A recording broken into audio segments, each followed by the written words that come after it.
I'm not sure how to get those lights that are on. Is it a different switch? I tried that one. Oh, the end. Okay, thanks. All right, so you just had lunch. So you should fall asleep in about a half hour. We should leave one light on. You know? You have to sing and dance. It won't kick in, yes. I don't sing and dance well. I don't make fun of Italians as much as Neil does, though. But his defense is he says he's making fun of Jersey, not just Italians. But you know, I worked with Neil when I was with Bartlett in Lebanon, New Jersey, so I can make fun of him. Okay, so tree reproduction is not as exciting as I made it sound, but it was a good way to get to lunch. These are kind of words that I think are pretty much fair game on a test. Monoecious and dioecious. We're not going to go too much into flowers, but the reproductive organ of a flowering plant is the flower. So a gymnosperm is not going to have a flower like a pine tree, but it will have a fruit, it'll have a cone. But monoecious means you have flowers of both sexes on one tree. Now, we're not going to go into perfect and imperfect flowers. That is having both sexes in one flower. Okay? I don't think I've ever seen really a lot of test questions along those lines, but you may want to just look at them. But the bigger idea is on the tree, monoecious versus dioecious. So what this means, if something that's dioecious, you know every day, like a holly. It means it has male and female plants. That means all the flowers on the plant are either male or female. Okay, monoecious, much more common, is where you have both types of flowers on one tree. Trees don't really want to self-pollinate. I mean, not to be crass or anything, but that is like reproducing with your sister or brother or cousin. You know, genetically, all species want to mate with something that is not very closely related. So the way that this is done in a lot of species is the male gamete, okay, which is the pollen, flies in the wind, or gets stuck on the back of a bee or an animal or a squirrel or something, and passively gets to the female flower on hopefully a different tree. Okay? So that's all the idea of pollination, how the male pollen gets to the female part of the flower. And again, like hopefully on a different tree.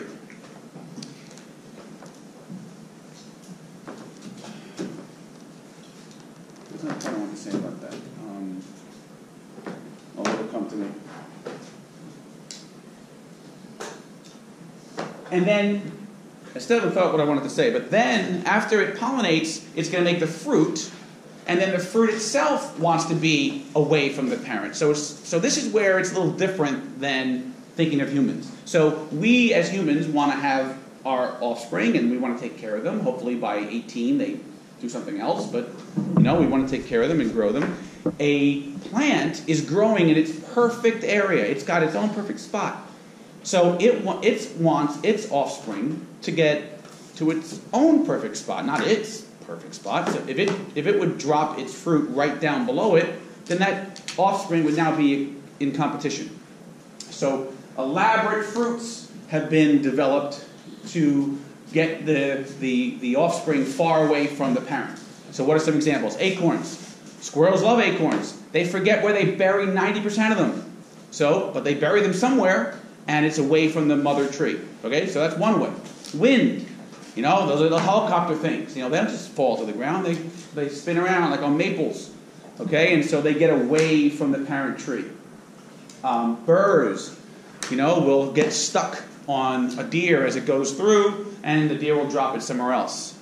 Fruits that are tasty will get into a bird or a deer, and the deer will walk a mile, the bird will fly a mile, and then out in the poop comes the seed. So fruits are all a way to disperse the the seed so it grows somewhere else. Pollination is the way to disperse the pollen so it goes to some other tree. And the thing I was going to think of is it's very, very inefficient, right? I mean, most of the pollen lands in your nose or in your hair or on the sidewalk or someplace it doesn't want to be. So it's very inefficient, but it's enough to work. Trees have been around for millions of years. So when you see a flower, so this is in, some people asked me about the handout. It's about 37 pages long. I saw some people who printed it in color. That looks great, and you can see some of the color. So if you need it, again, email Laura or me if you see me after, and I can resend you the link. It's a big file, so I send a link where you download it. All right, so this is a perfect flower. It's got the male and female parts of the same flower. Here is the female side, stigma-style ovary, male side, anther filament. I don't think we have to go too deep into that. I think just recognizing the names is good enough. Okay, so this is where the pollen will be made. And again, on a different flower, the pollen lands here, which is the stigma of the female, and travels down and gets into what's called the ovary, and that is where the pollen will fertilize an egg, and you'll grow a fruit. So a fruit is just a ripened ovary. All right, any questions on that? Yeah, it was just a letdown, the tree reproduction stuff. Tree physiology. Now we're talking about where does this anatomy connect to how the tree lives.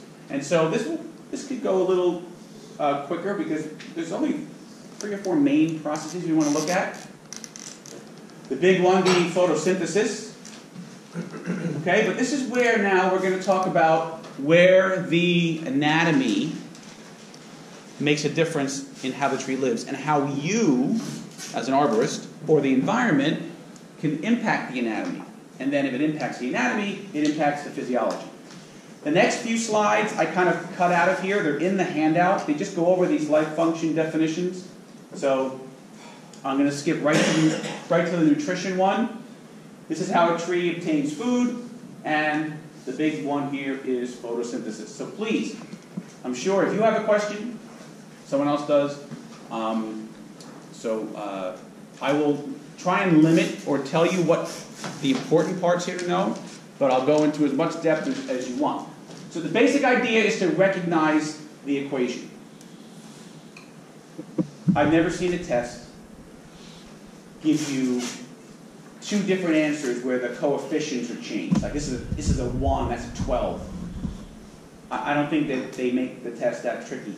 Just know that it's carbon dioxide, water, makes glucose, and oxygen. Okay, that's the basic idea.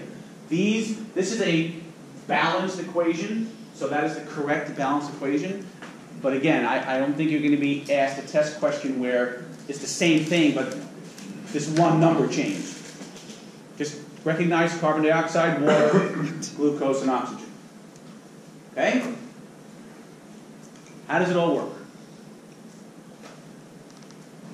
The ultimate source of energy for this planet is light, sunlight. Sunlight has energy. We don't really have the ability to harness it. I mean, we have solar power. We're just getting into it, but it's not the most widespread. But plants have been doing it for years. Light has energy in it. It's inherent. It's not the heat in light.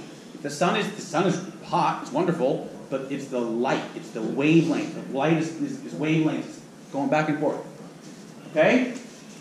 Believe it or not, these wavelengths come in all these forms. We can only see this fraction, this teeny little dot. The width of that red thing is what we can see. Microwaves are here. Gamma rays are here. This is a visible light. This little thing. I spread it out to see. This is all we can see. Okay? Leaves have figured out a way to capture the energy from light. Okay? They're going to capture energy everything but green. Okay? Now why is that? Why do they capture everything but green? Pigments reflect the color that they are. So it's kind of this weird alternate universe kind of thing. If you see something green, that means it's absorbing everything but green. It's bouncing green back to your eye. Okay, so leaves do not absorb green. So how can that be a test question? What's the worst light to shine on a plant? Green. Because if you shine a green light on a plant, it will die. I mean, it won't kill it, it just will die because it won't use it. It'll die of starvation. So if you put it in a dark closet and just green light, plant will die. Okay, because it can't absorb green. It can absorb every other color but green. Okay, so green light is what it bounces back to you. Okay? Here's the equation in words. So you have both. You have the chemical equation and the word equation. Okay? Okay, so here I'll give you the nutshell what's going on here. So light basically hits the chloroplast in the leaf and it excites it. So nothing really happens. It just excites this chlorophyll. I mean, it excites the water molecule that's sitting there. And in its excitement, it burps out an oxygen. So there goes oxygen out. Oxygen's a waste. It's literally a burp. Right? So light hits the thing. So the tree needs water, right? Because water's there. It burps out oxygen and it keeps that little hydrogen for itself because water is H2O. What happens is that hydrogen kind of captured that sunlight energy and it's going to go now to what we call the dark reactions and make this wonderful glucose. So the light reactions, the ones that happen in the light, just basically capture the sunlight energy, and oxygen happens to be the waste product. And thank God, because we need it. We breathe the oxygen. Okay? The Calvin cycle, so that first part is the light reactions. They're light dependent. That means they need light. They only happen in the daylight. When the temperature is right, the intensity of light is right, and there's water. So if the plant doesn't have water, or it's too hot or too cold, doesn't do it. Okay, so like I was telling you before, if you over prune a tree, maybe you're making that tree, the inner leaves now are gone, the outer leaves are too hot, they stop doing that, even though there's light, because the temperature is wrong. Okay, so all it's doing is splitting water. There's another, I'll show you more later. The Calvin cycle now takes that energy, and this is where the sugar is actually made, okay, with carbon dioxide. Okay?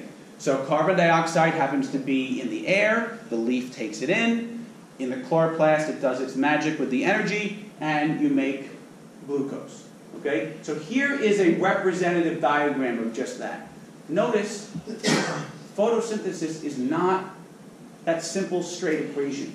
Glucose is made, but oxygen, just to make it fully clear here, this is the correct equation. You have to know this equation. But it's not carbon dioxide mixing with water, making glucose and oxygen. It's two separate events. It's these light reactions and these dark reactions. And they happen independently.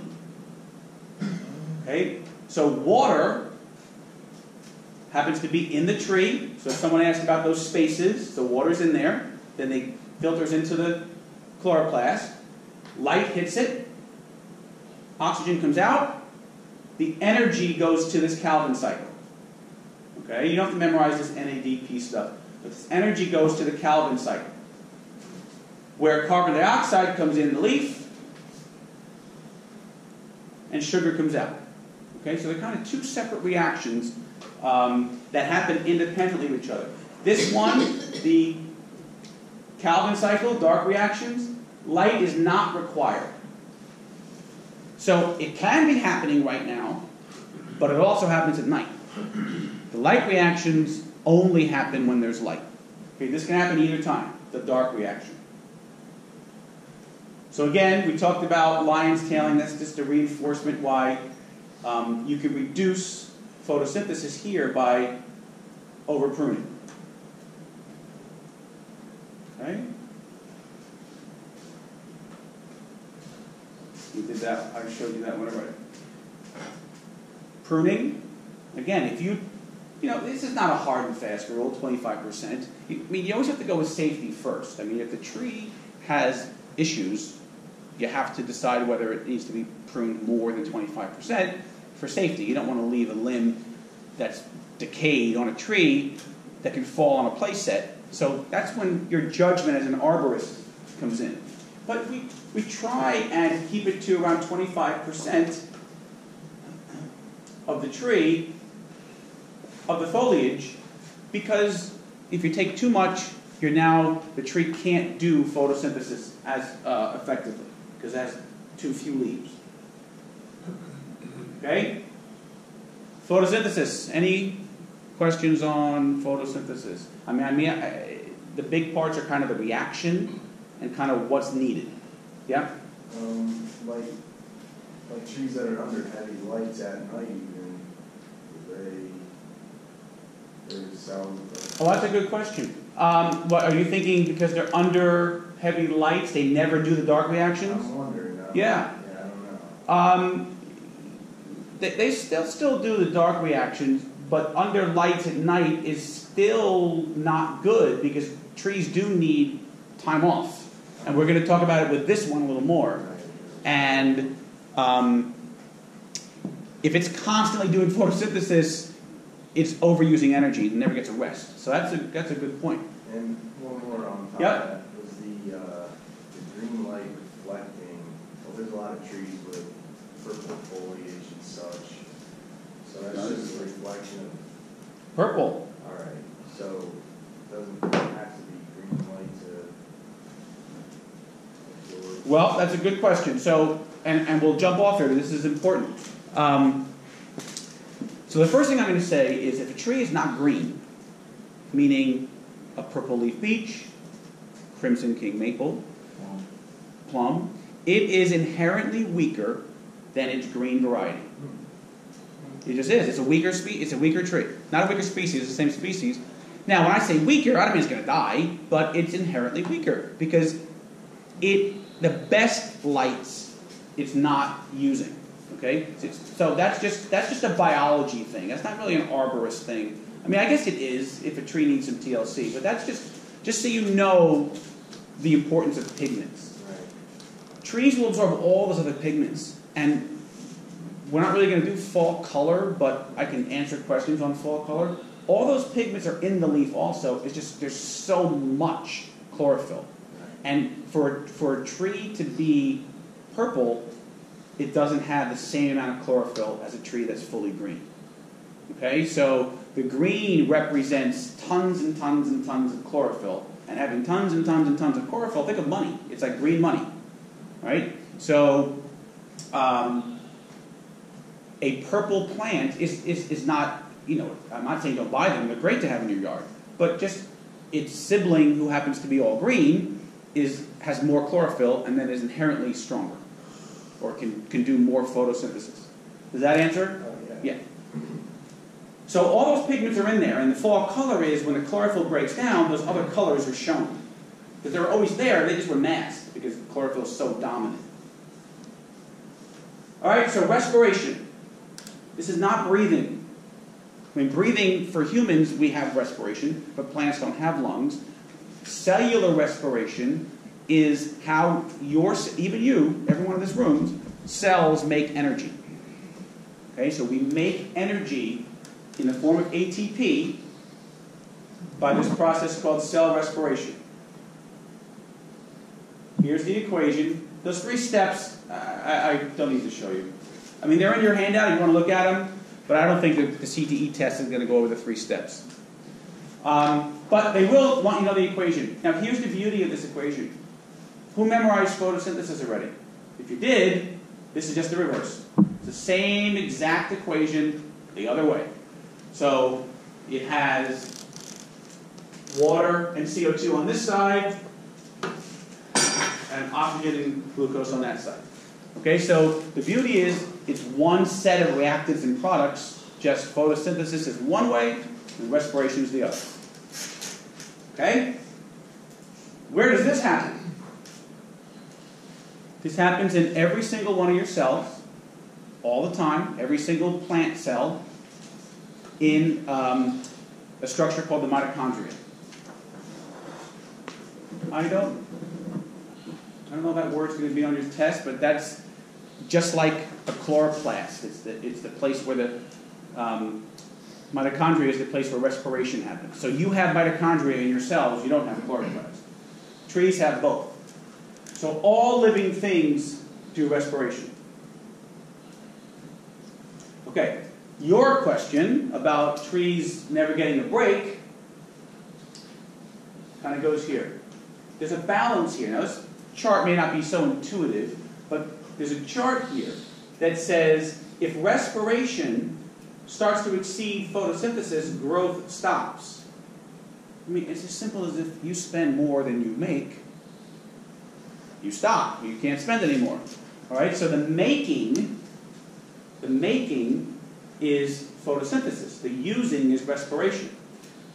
So this chart is just showing you this growth is where this is the greatest. When they come together and respiration equals photosynthesis, the plant stops growing. That's not inherently a problem if it happens at night. Tree settles down at night, it does other things, gets time off, and the next day it wakes up and does it all over again.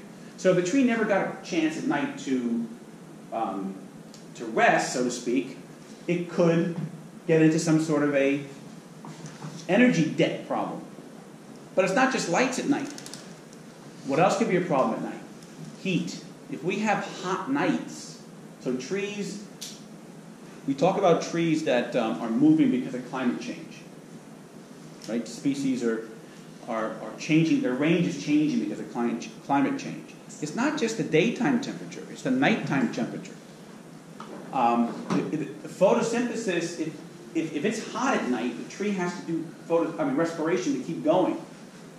Okay? It needs to cool at night so the tree can take a break, kind of a nighttime dormancy, and then pick up the next day. So if the nighttime temperatures get too hot, the tree could also have a problem.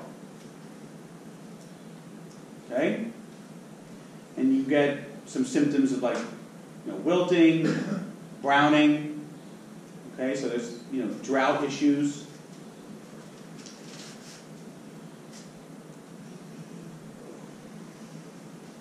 So that was photosynthesis, respiration. They're the same kind of chemicals, just in reverse.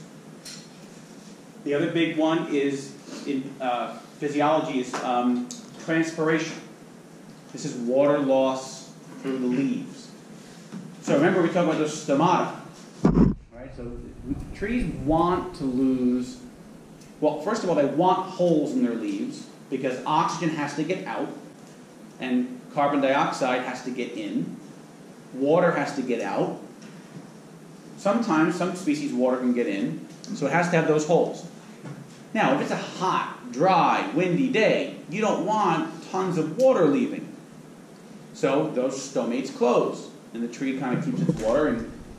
But what happens if those stomates close? What's not getting in? Carbon dioxide.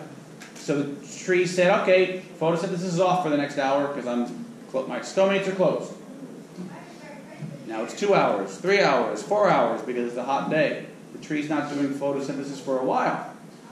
Again, that's okay if the next day we're back to normal. But these 2-week droughts or 2-week heat waves, this is where they cause problems in trees. Because in order to save water, they have to close the holes that let what they want in.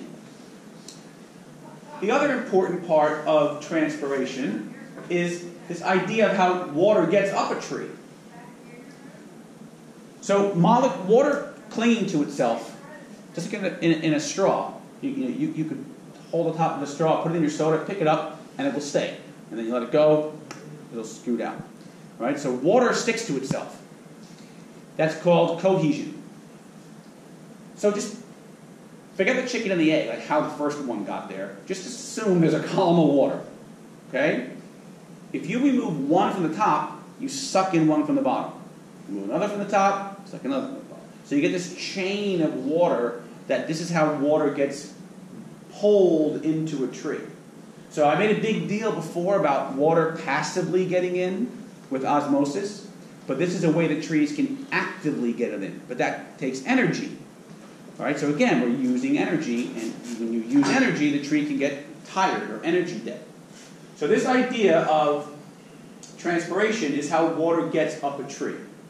All right, from the roots all the way to the shoots. If there's things in the way, insects, eating, fungi, and that tube becomes clogged or inefficient. If you've ever tried to suck water out of a broken straw or soda with a broken straw, it's hard. So the tree now is working extra hard. Okay, so that's, again, these are all physiology. When you interrupt the anatomy, you're interrupting the physiology. Okay? This is just showing us how water is in the leaf environment. Okay, so it comes through the stomates here. Remember? So here's our palisades, here's our xylem phloem. There's that kind of hodgepodge layer here. All right, winter drying. What happens here? Well, maybe the stomates are closed or open. That, depends. But the big problem is soil is frozen. So the tree can be really trying to suck water in, but it's solid water, it's ice, so it can't come in. So that's how we get winter drying. So people spray anti-desiccants, and sometimes they work. I don't think there's research that clearly indicates that they're the best thing going. I think the only thing I've ever read that really says they're good is when you transplant something. Maybe if something's right on the edge of a breezeway and the wind really gets it. Does anyone here use anti-transference in the winter? They're kind of going out of style, but there's definitely uses. Transplants for one, and like a big breezeway is another. You get browning. All right, hormones. Plants have hormones too. I'll tell you, most often the answer is auxins. Most often on a test of plant hormones, the answer is auxins. But we'll tell you them all. Auxins promote growth. Okay? So you have these tropisms. Gravitropism. See, this is growing against gravity. Phototropism. It's towards light. Okay? Fruit development. Not ripening, development. Are all controlled by auxins. Again, not a lot. All of this is in your slide. So plant hormones bore you, you can look. But these are areas where you will see, if there's 200 test questions, there's got to be something on this. With this whole idea of apical dominance. I don't know, how many questions are on it? Like 200, right? I took the test like 20 years ago, I forget. There's a lot, I think. And then there's that outdoor portion. I know, Laura's not here anymore to ask.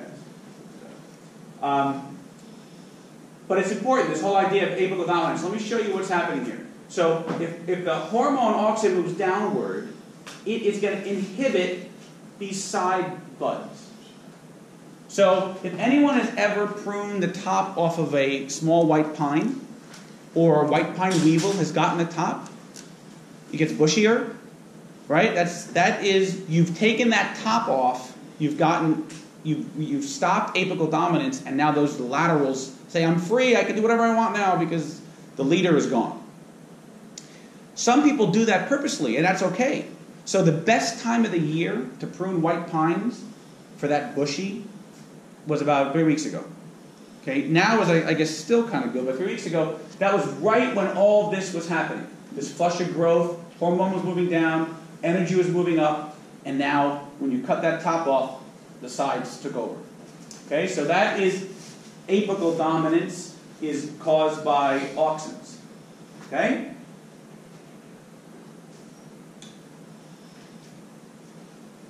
But this is the part you see on, I see on the ISA exam. I'm sure it's going to be on this. What are these forms? So X current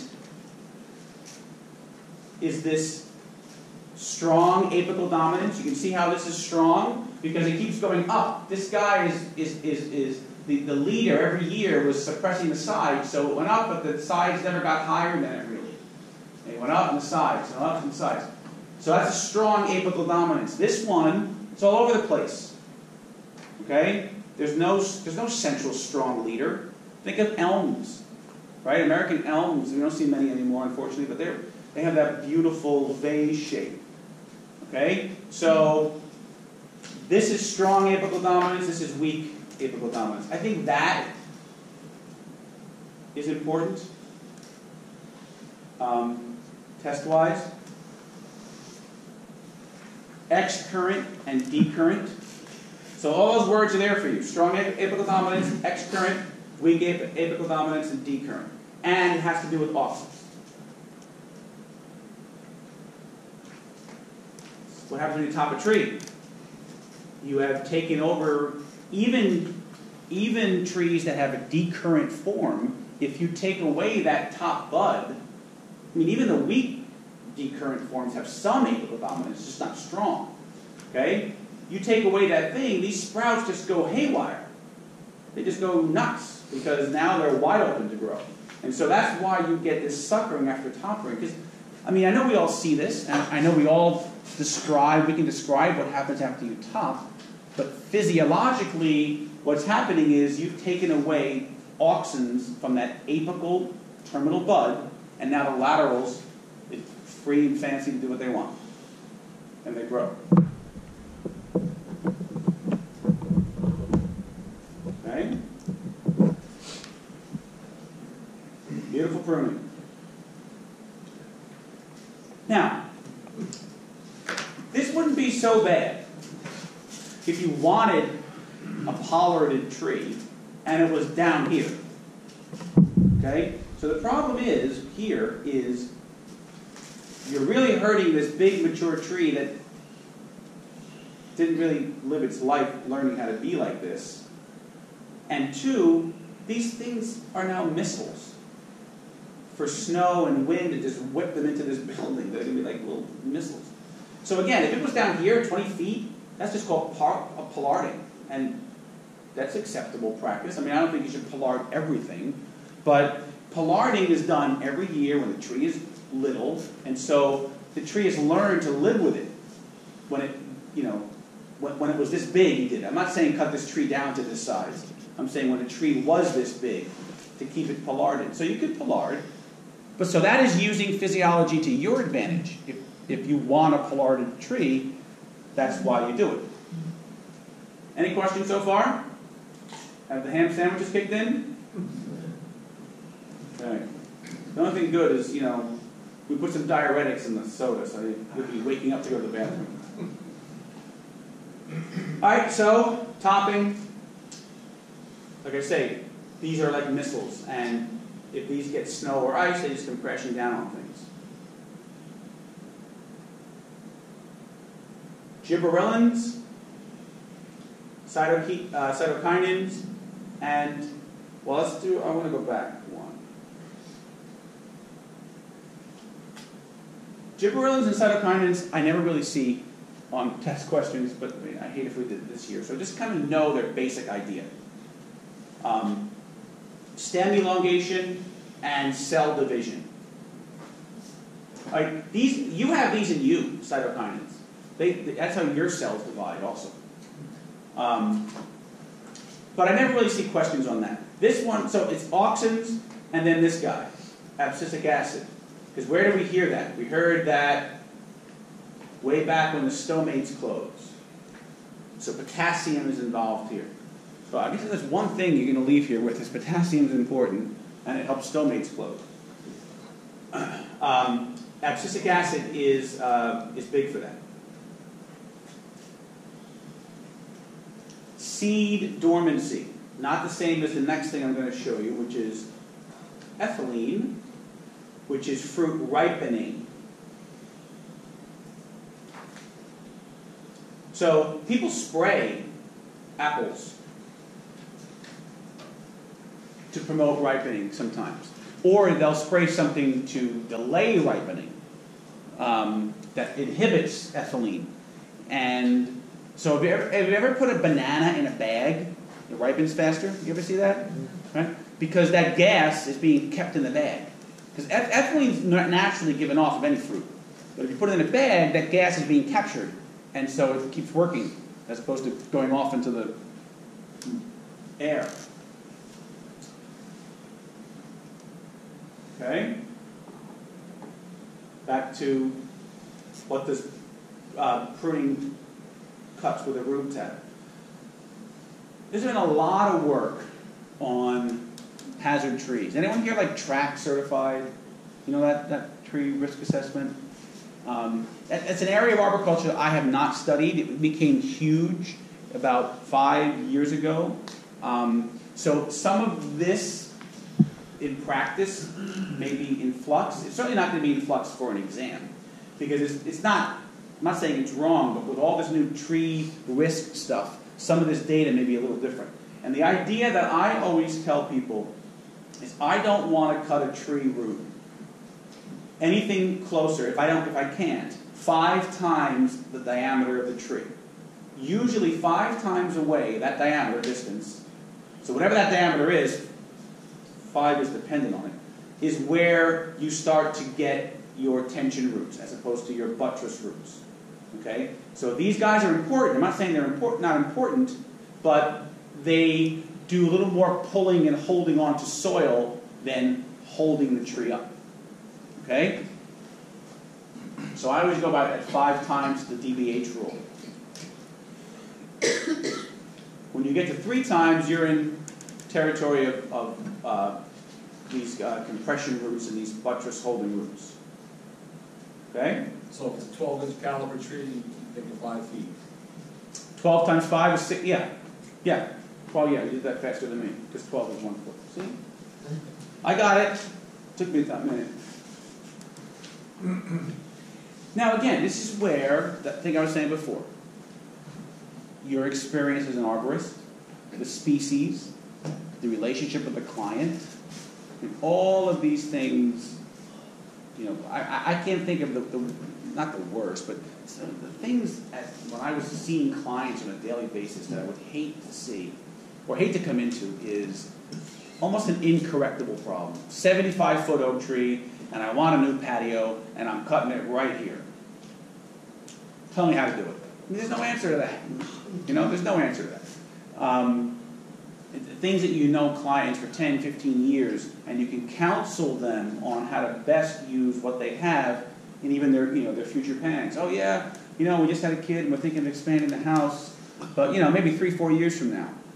You can see 3-4 years out what potential problems, as opposed to them springing on you like, well, the contractors are coming tomorrow, what do I do? You know, these are the judgment things that you do as an arborist.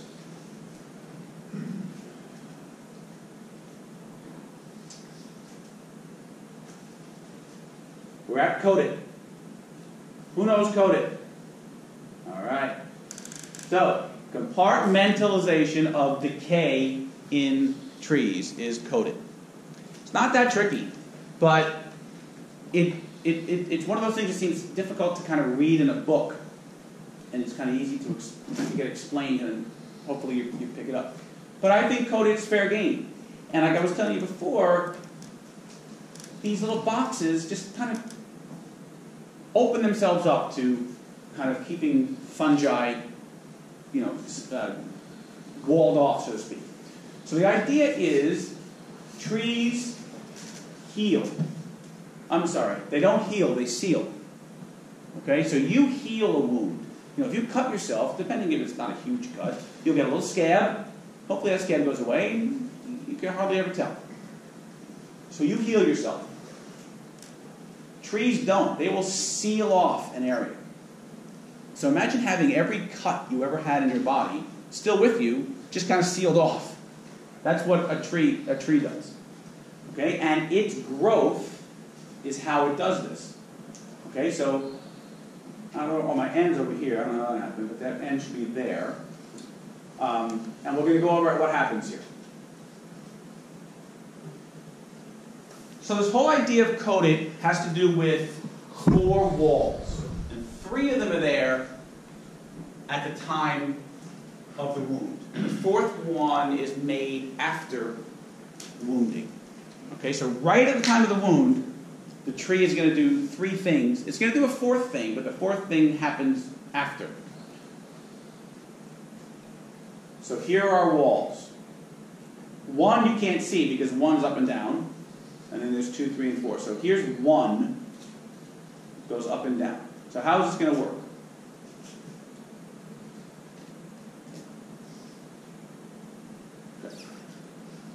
Okay. Wall 1. So you got to think kind of 3D here. So that's the tricky part. The tricky part is thinking 3D. So wall 1 is going to, so a tree gets a wound, wall 1 is going to stop that wound from going up and down.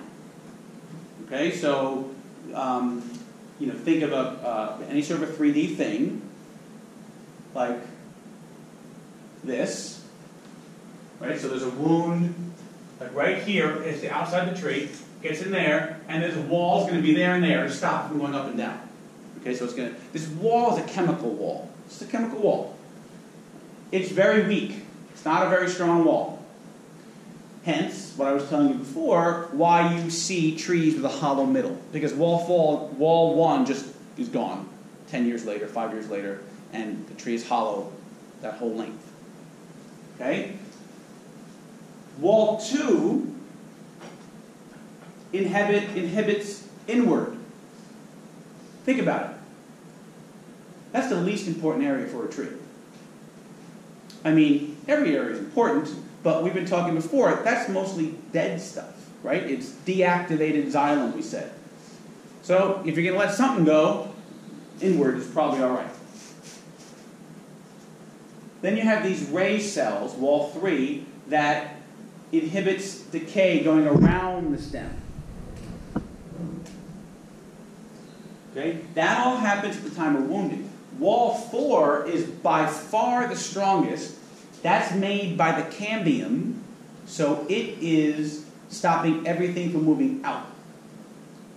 Remember we said the most important area for that tree is the cambium, that meristem? So it protects that at all costs. It says, okay, nothing's passing here.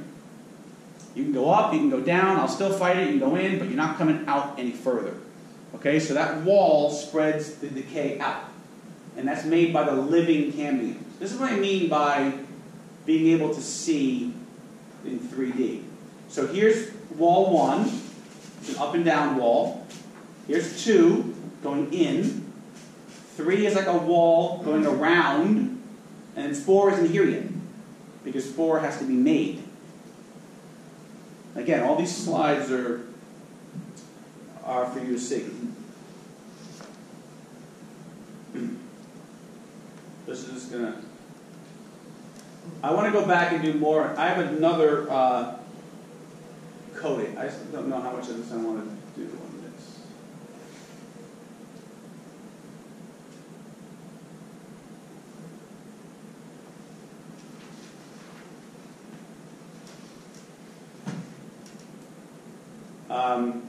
Does anybody have any questions on this pruning that I'm going through here? I think you all know about the branch bark ridge. I mean, that's like pruning 101. Do you get a course in pruning? I mean, a recession in pruning? I don't know if it's coming. Yeah. Okay, so they'll go over this in more detail. I want to do more with coated. And I have another one here. Yeah, that's our... I love the far side. All right, I have to go over here now.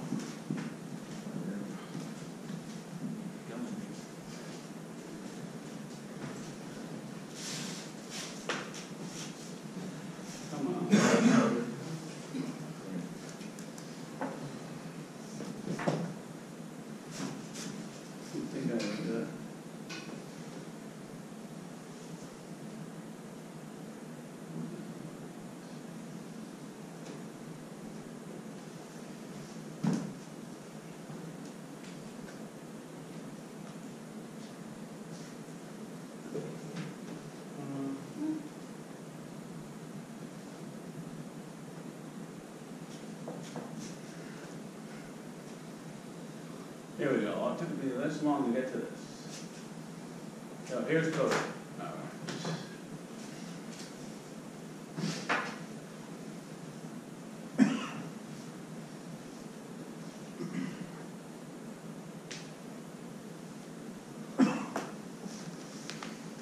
All right, so there's two stages to code it. And this is just a repeat of what I just said, but sometimes seeing it again has value. So at the time of wounding is stage 1. Wall 1, this plugs to resist up and down. Wall 2, resist inward. And 3, lateral. See, all of these are, it's biochemical, okay? So things are lignified.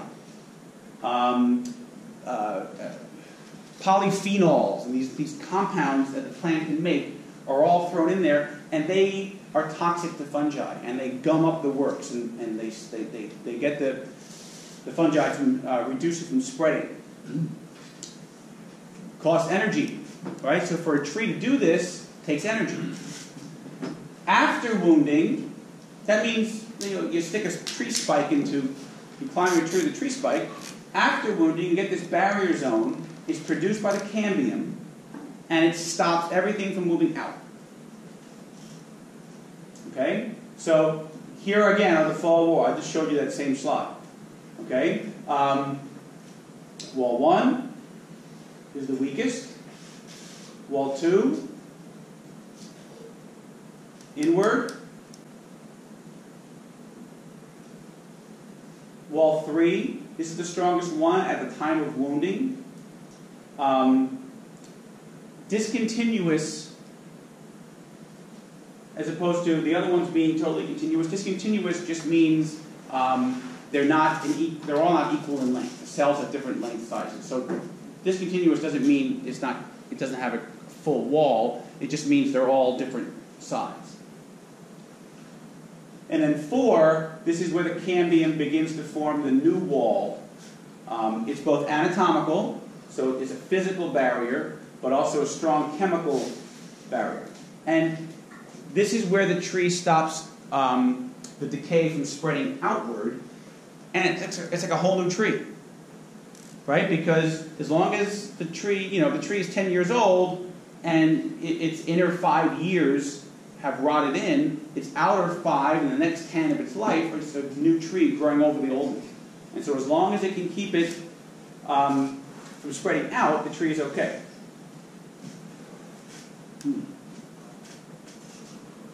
Okay, so there's 1, 2, 3, 4.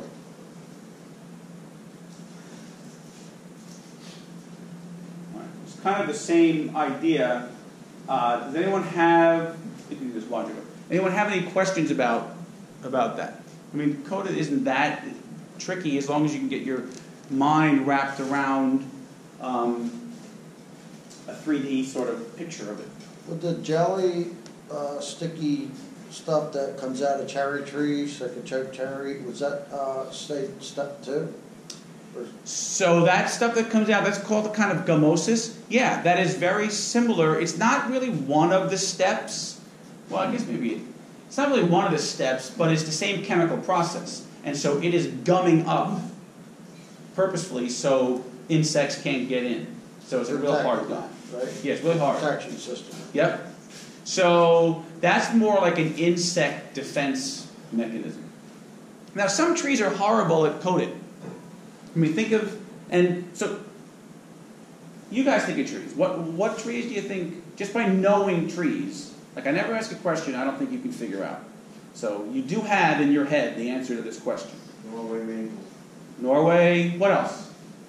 Think of trees that are weak. Willows. Willows, they're bad at coated because they would rather put their energy straight into growing. Willows grow out of their problems. So they'll leave honking dead areas everywhere. They'll just grow new parts. So some trees use growth as their defense. Willows do. Poplars. What? Birches are probably halfway because birches can be slow growing, but some birches are very fast growing. So a tree may choose to use its energy reserves to just grow out of a problem. Again, trees don't want to live for humans, they want to live for them. So yeah, a front yard tree is not going to look great, but all the tree has to do is live, to make offspring. And biologically successful is being a grandparent. If you can make kids that can make kids, you are biologically successful. And so if a tree can live long enough to make offspring, that can live long enough to make offspring, it's successful. The fact that it looks great in your wedding photos is not the tree's concern. Okay, so some of them, we can use that to our advantage, right? We don't want to plant maybe a willow where we're going to have the next play set. You know, maybe we'll want a tree that has great coating, you know, and can compartmentalize its problems. Well, that sounds psychological. Yeah. Hey, just a quick question about ecchymosis. You mentioned it a Yeah. few minutes ago. I knew what it was, but I wondered, should you just leave that on there? Because sometimes it gets really, I've had customers say, well, can you take it off? And I'm like, well, you know, I kind of shave around a little bit for it. But I'd leave it, but if there's a real concern, shave it to the point where bugs don't get in. That's what its goal just is. keep it sealed, basically. Yeah. Okay. Yeah. Okay. And then that gets even into this coated angymosis. That even gets into, you know, draining cavities. You know, should we drain cavities?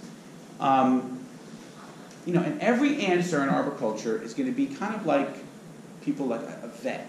You know, some people, you know, you bring your beloved poodle to the vet and they'll spend $15,000 for like a liver transplant. And other people are like, well, you know, it's a great dog, but I'm not spending $15,000 on a liver transplant. So people can be that way with trees, meaning the answer can depend. But I don't believe in draining a cavity, because think about it. The cavity, if it fills up with water, what are we worried about? We're worried about what, fungus? But fungus can't grow in water. Fungus can grow in wet, but not full water. So that's not a big problem. In fact, if you drain it and leave it just wet all the time because it doesn't really fully drain, that's a way for fungus to grow. Plus, think about our coated thing. If that cavity is there, that tree is walled off, hopefully, successfully, walled off, spread of fungi the best it can. So it's best to leave it alone, not give it another wound. So, you know, those questions all become time of, you know, decision, time of the wounding, the tree. Like putting a cable in a tree, that's wounding it. But that may be better than letting it split. So you have to kind of weigh those things. I mean, so I could be talked into a time where a cavity is the appropriate thing. I mean, draining a cavity is appropriate. But I would think that's going to be the rare. It's kind of like a specific decision. Yeah? What causes ecchymosis? What causes it? Well, any wounding, and it's the tree's response. So the tree now has gotten a wound, and again, we give trees thought, but we say, they think, okay, I got to plug that up so insects don't get it. And so it plugs that hole. So these are just gums and tyloses, and they're biochemical gums. And it just helps prevent the tree from having like a borer get in or something like that. I didn't mean to be redundant. I have go a ahead. lady with a hole in a tree, and it just collected water and it's puddled up, but when you reach in, the wood inside's all like spongy, and you just pull the wood right out. So it seems like it's creating more So of a in that problem. one, So I told her I could draw a hole here so the water drains, but you're saying if I do that, it could promote fungus instead of just leaving the water in there? well, but it sounds like if it's already spongy, the water is already getting in. So, you know, maybe it's a temporary drain, or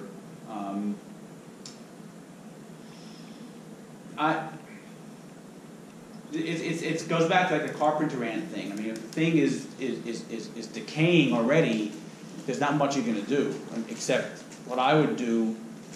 I mean, again, a small drain may be worthwhile, but promoting health. So we're getting back to the obvious mulching and fertilizing and keeping it optimal health so the tree can then grow and fight that thing itself more than you doing it, draining the water. I don't know that draining the water is going to do anything more than not draining the water. That's my point. I'm not saying,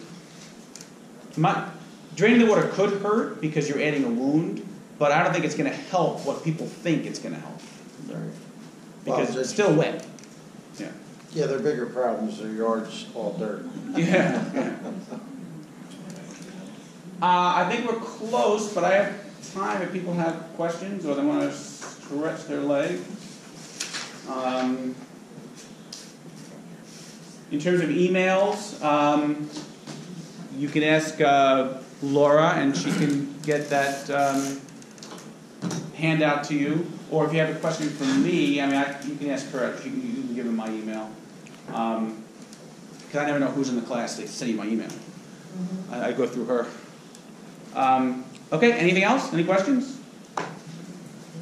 All right, well, thank you for listening to me.